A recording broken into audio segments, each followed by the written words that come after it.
সাম্প্রতিক বোলপুর উচ্চ বালিকা বিদ্যালয়ের শৌচাগারে সিনিয়রদের হাতে র্যাগিং।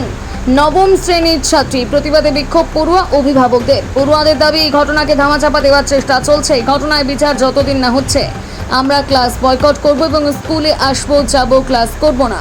পড়ুয়ারা এমনটাই জানাচ্ছে, তারা স্কুলে আসতে ভয় পাচ্ছে এবং স্কুলের শৌচাগারে যেতে ভয় করছে। এবার একটা বিষয় দেখার, স্কুল কর্তৃপক্ষ এই বিষয়ে কি পদক্ষেপ নেয়।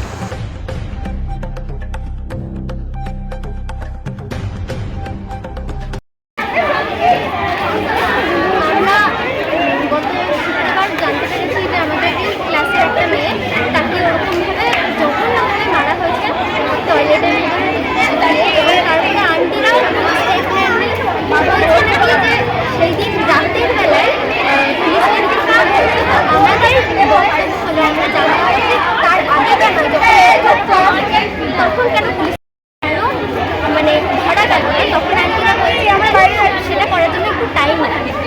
এবার আমরা স্পষ্ট বুঝতে পারছি যে আন্টিরা এটাকে ধামাচাপা কি বলছে।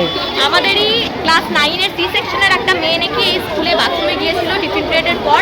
তো সম্ভবত শোনা গেছে ক্লাস 11 কিংবা 12-এর মধ্যে যে কোনো একটা দিদি নাকি, বা যে কোনো একটা না, 2-3টে দিদি নাকি তার উপরে র্যাগিং করেছে। মানে তাকে নাকি জংভরা লোহার পেরেক দিয়ে নাকি ফুটো ফুটো করে দিয়েছে বলছে, এটা শুনেছি। এগুলো আদৌ আমি জানি না, আমি সেদিন স্কুল আসিনি। তো এত বড় একটা স্কুলের মধ্যে সিসিটিভি ক্যামেরা আমাদের ভালোভাবে দেখানো হচ্ছে না। ওই বাথরুমের মধ্যেও নাকি সিসিটিভি ক্যামেরা আছে, কিন্তু ক্যামেরা দেখাচ্ছে না। অনেকে বলছে ডিলিট করে দিয়েছে, খবরের কাগজে পর্যন্ত বেরিয়েছে যে স্কুল নাকি এটা ধামাচাপা দিয়ে দিয়েছে। এত কিছু শোনার পরেও আমরা ঠিক করেছি যে যতদিন না পর্যন্ত এর বিচার পাবো আমরা, ততদিন আমরা কোনো স্কুল বা ক্লাস ঠিক করবো না।